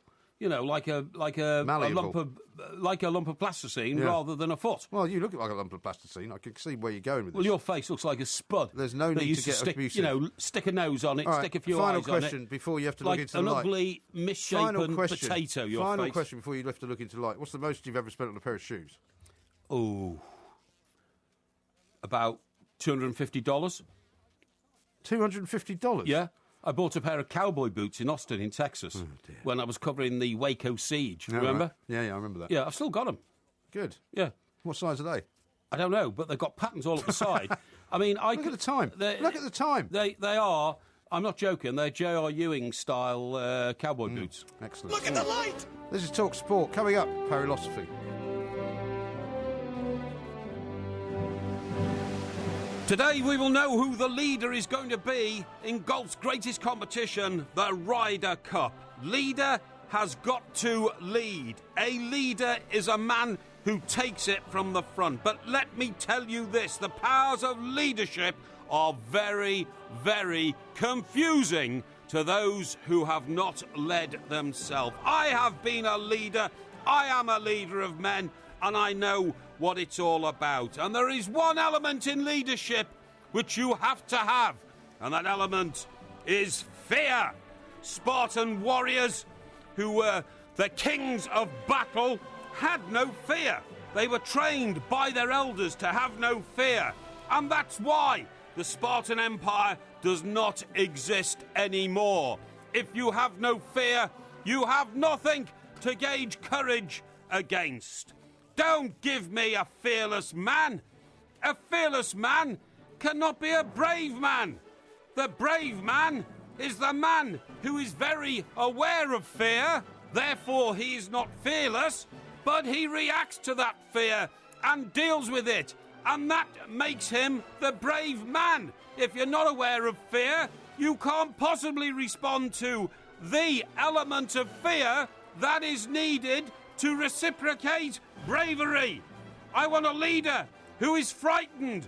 Very, very frightened. Do you not remember in the film The Sands of Iwo Jima, John Wayne told his young rookie buddy, I'm scared every time we hit a beach. And he's right. It's fear that maketh the man what he is, gives him the strength to lead from the front. Believe me, I know about leadership, and fearless leadership is failed leadership. Fearlessness will fail. Only bravery can succeed. That will take us forward.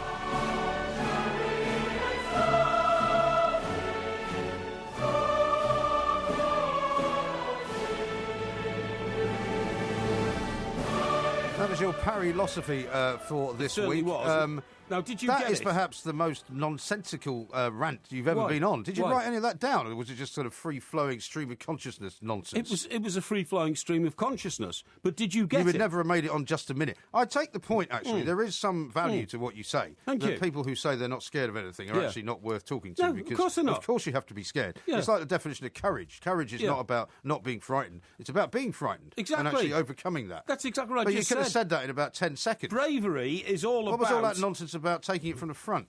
Well, what I'm saying is leaders have to demonstrate the ability to address fear fearlessly, if you see what I mean. You know, well, yeah, but you see, you're confusing the audience, of course I think, you are. because on the one hand you're saying fearlessly, look, but then you're saying you shouldn't be fearless. Right, these people who say, fearful. When you say, oh, God, what a warrior he was fearless, well, I tell you what, he could be irresponsible. Now, this might be a bit contentious, but you know Colonel H, who won the VC in the Falklands, the paratrooper man, he was described on many occasions by, those who paid tribute to him as a fearless warrior. Yeah.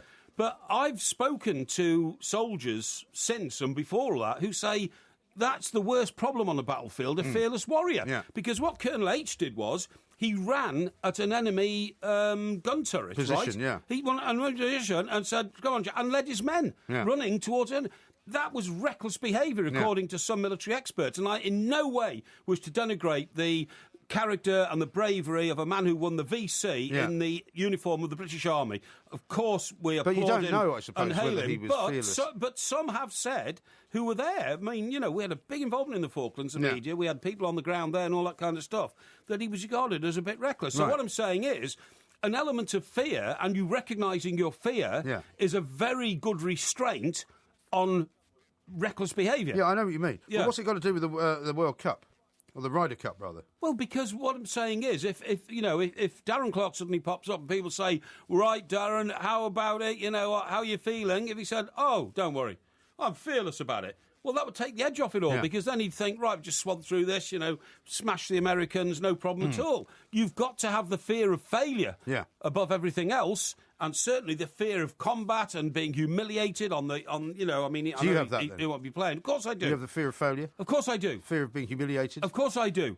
When I was the news editor of the Daily Express for nearly 6 years, every day I walked through the doors of the Daily Express, I thought, right, I'm the leader of this lot. I'm in that position, something's going to come up today which I can't handle, I'm going to be challenged, I might fail. Unless you've got that fear in your stomach, you are no good to anybody. You're not a warrior, you are in fact a fool. Are you afraid of ghosts?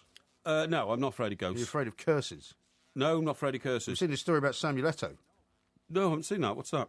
He's about to buy, apparently, an £18.5 million Italian mansion. Right.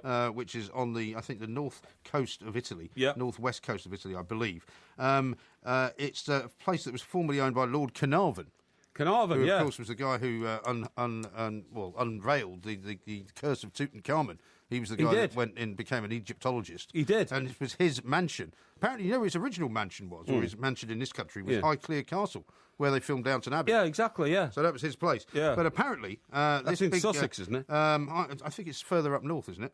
No. I'm not sure. No, in Downton Abbey, it's supposed to be in Yorkshire. Yeah. But the actual place where they filmed Highclere Castle, I don't think it's in Sussex. I think it is. Oh, well, you might be right. It's not anywhere near where I live, anyway. Yeah. But this place, right, became known as the Cursed Castle for Lord Carnarvon, because he, shortly after discovering the pharaoh in Egypt's Valley of the Kings, died from an infected mosquito bite, right? Well, all 30 of the party who unveiled the Tutankhamun tomb died within 3 years. Right. But his nephew, who then went to live in the villa, he died after falling down a flight of steps at this villa in Italy. Me. Then in 2001, former Gucci model and heiress Countess Francesca Augusta disappeared from the clifftop villa and said she was going to go for a swim and never came back. What, you mean disappeared at sea? Yeah, well, she was washed up later on, but I mean, she died at sea. God.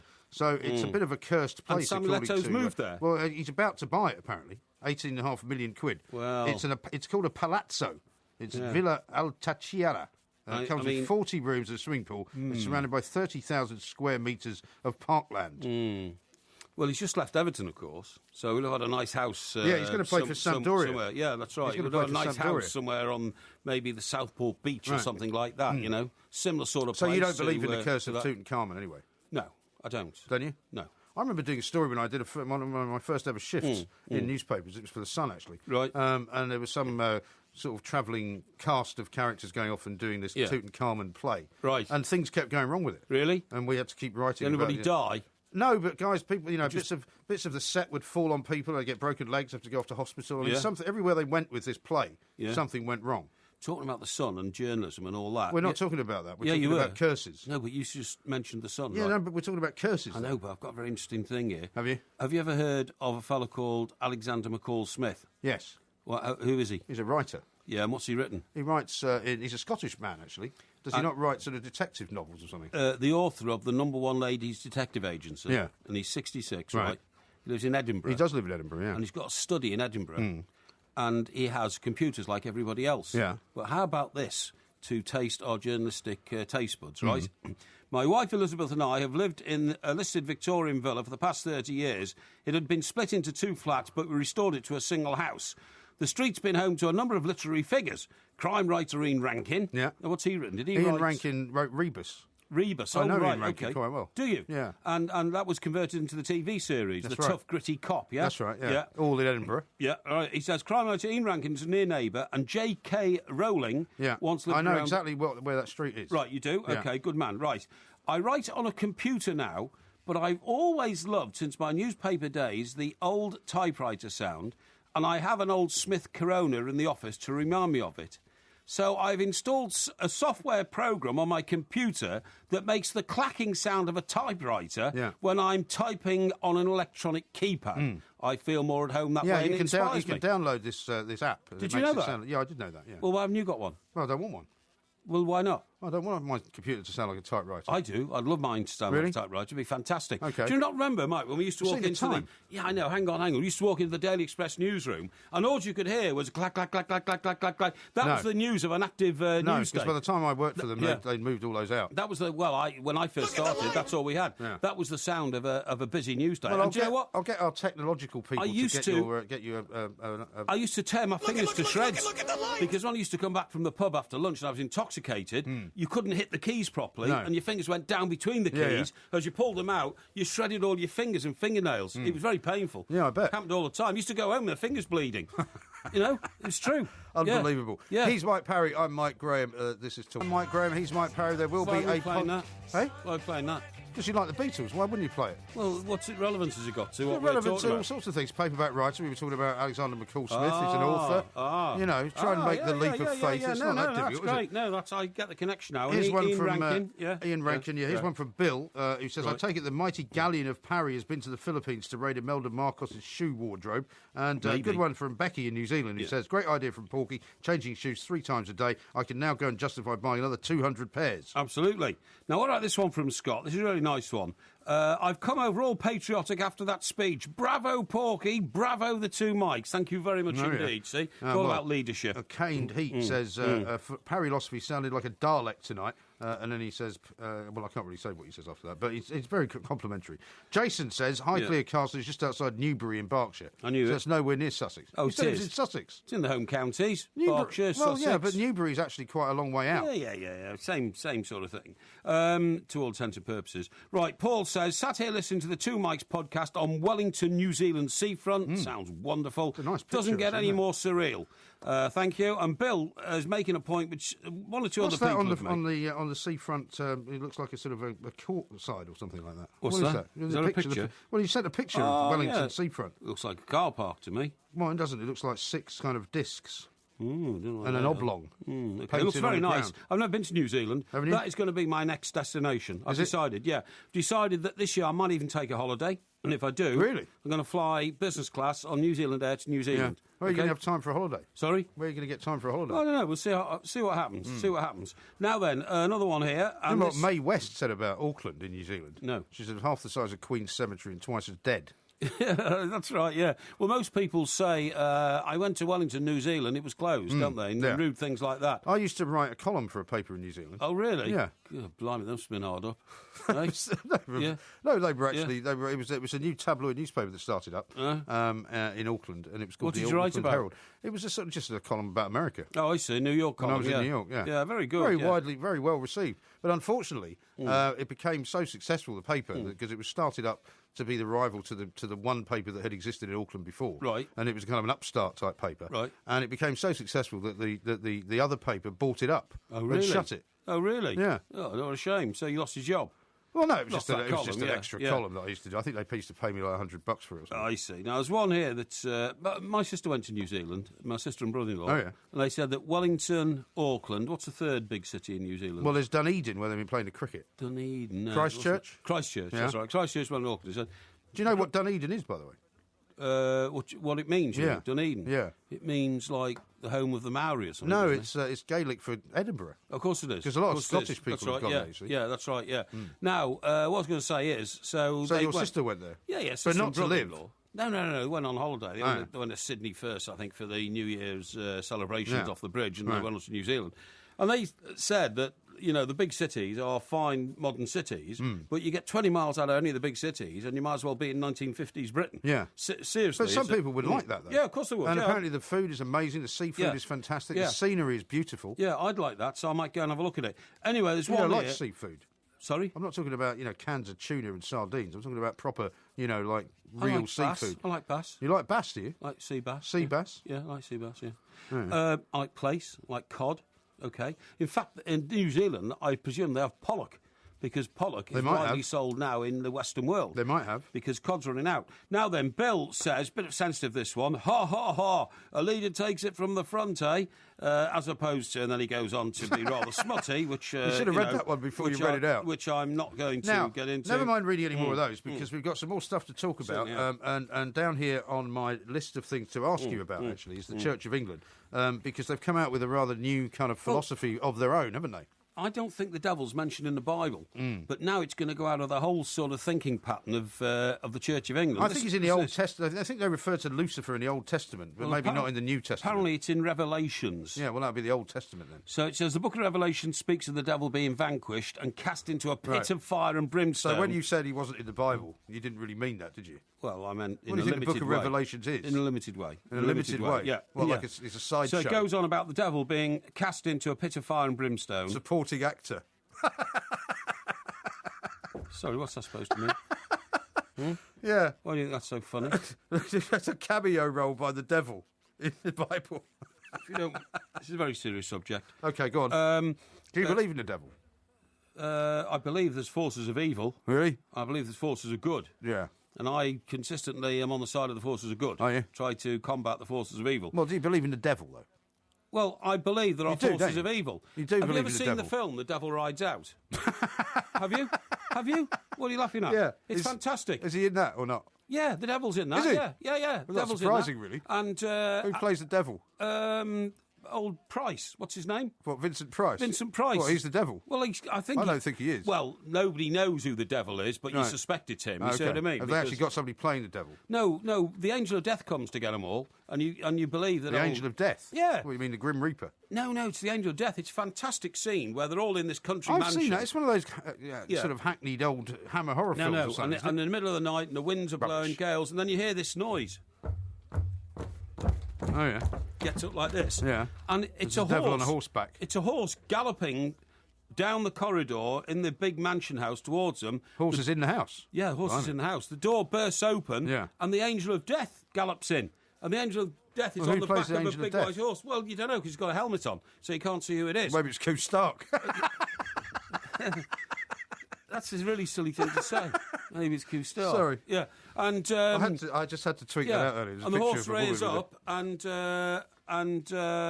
what happens then? the guy who played Sherlock Holmes, who is playing the good Peter guy, Cushing. Peter Cushing Yeah. is the good guy. Is in the middle of the ring of fire, and he casts the angel of death out and says, no, it's not time yet, and all this kind of stuff. You know? But anyway, look, sounds tremendous. Let me get on with this because time is short. Right now then. The Church of England has consigned Satan to a decidedly less dramatic fate than a pit of fire and brimstone at the end of the world. Okay. It has been quietly designated as an optional extra to the teachings. So instead of requiring an apocalyptic battle between the forces of good and evil, the move was approved with a polite show of hands at the last General Synod. The Church's decision-making body. Right. And it met in Westminster recently. Now, members voted to approve an alternative baptism liturgy, right, get this, with all references to the devil removed as part of a drive to make services accessible to those unused to attending church. I can't understand why you get rid of the, protect. What, so they're saying if they don't talk as much about the devil, more people will go to church? Is that the point? Yeah. So following a consultation process, I don't either, a committee of liturgical experts... ruled that the inclusion of Satan... That means people who study the liturgy. Yeah, that's right, yeah. Ruled that the inclusion of Satan as personified evil was unhelpful, as it's likely to be misunderstood by young people. The word fight has also been removed from the liturgy to give the services a more pacifist tone. Yeah. An earlier draft abandoned references to sin... But sin was reinstated after complaints from churchgoers. Thank goodness for that. Who said the new wording was bland, dumbed down, and nothing short of dire. When was the last time you went to church? About 3 weeks ago. Really? Yes. When? In Gosport. What, on a Sunday? On a Sunday morning. What, for Mass? Well, it's not Mass in the Church of England. It's the Sunday morning service at 10:30. Right. What did you go there for? Because I like going to church. Do you? Yeah, it's in a place called Alverstow. It's a church, and it's actually on the seafront. On the Solent. Did you receive communion? No, because it's not that sort of service. Well, what sort of service is it? It's a short service of about an hour where you sing a few songs and the... like a carol service? No. And the vicar gives a sermon. The vicar's a woman at this church. That's really why it goes. No, she's very able. And a few of the kids do a bit of the Harvest Festival stuff and all that, and then you leave and I go to the pub. So you stand there looking all solemn, do you? Yeah, well, not really. I just like singing a few hymns and things. Yeah, it makes the... I can't believe that you just stand there and sing a few hymns. You want to try and get out the front and just sing one on your own. No. Like you did at that pub. No, I reconnect with my belief and philosophy in life that goodness can emanate from anybody, from all. It can. So did they mention the devil or not? No mention of the devil. Right. No, I don't hear the devil mentioned in church. I go to another church in Surrey sometimes when I'm in Surrey. Yeah. I don't believe a word of it. I can't remember which one it is now because it's... What's the church called? Which one? Well, either one. Well, look, I mean... You don't know.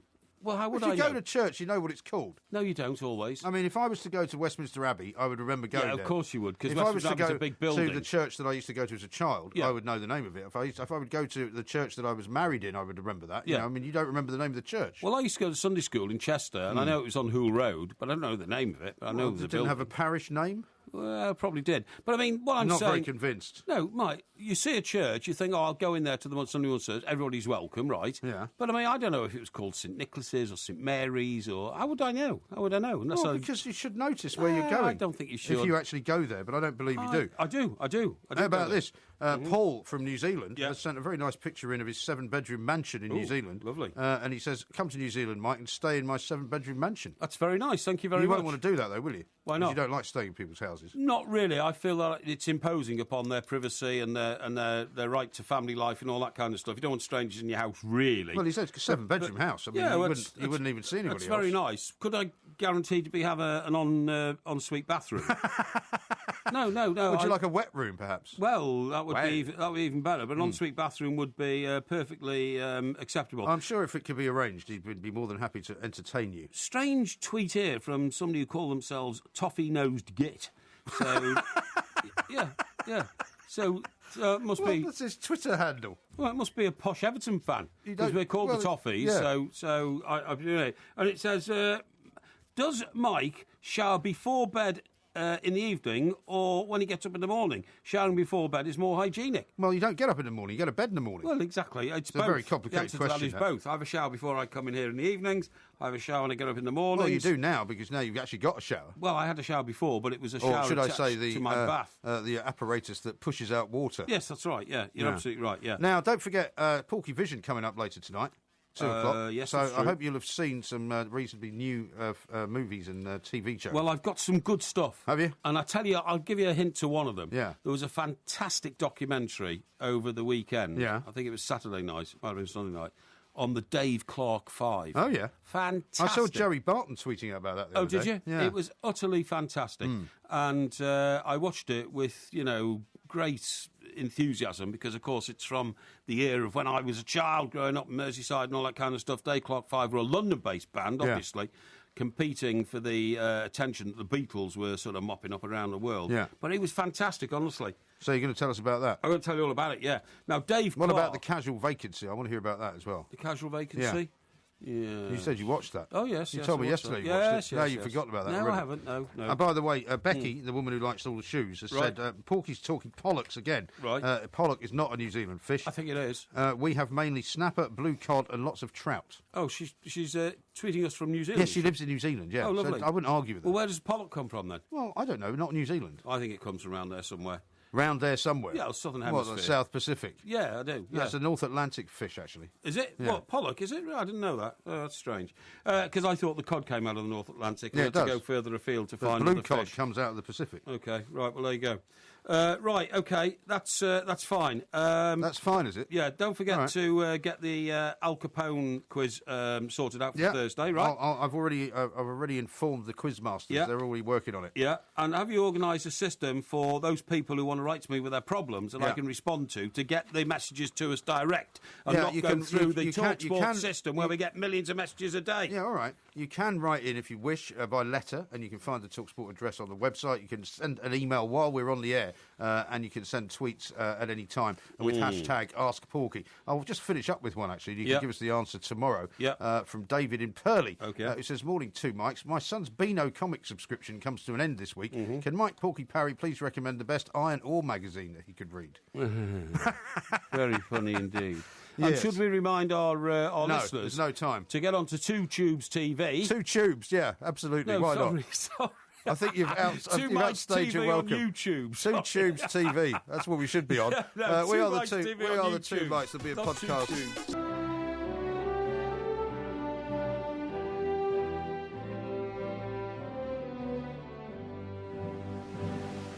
Today we will know who the leader is going to be in golf's greatest competition, the Ryder Cup. Leader has got to lead. A leader is a man who takes it from the front. But let me tell you this, the powers of leadership are very, very confusing to those who have not led themselves. I have been a leader, I am a leader of men, and I know what it's all about. And there is one element in leadership which you have to have, and that element is fear. Spartan warriors who were the kings of battle had no fear. They were trained by their elders to have no fear. And that's why the Spartan Empire does not exist anymore. If you have no fear, you have nothing to gauge courage against. Don't give me a fearless man. A fearless man cannot be a brave man. The brave man is the man who is very aware of fear, therefore he is not fearless, but he reacts to that fear and deals with it, and that makes him the brave man. If you're not aware of fear, you can't possibly respond to the element of fear that is needed to reciprocate bravery. I want a leader who is frightened. Very, very frightened. Do you not remember in the film The Sands of Iwo Jima, John Wayne told his young rookie buddy, I'm scared every time we hit a beach. And he's right.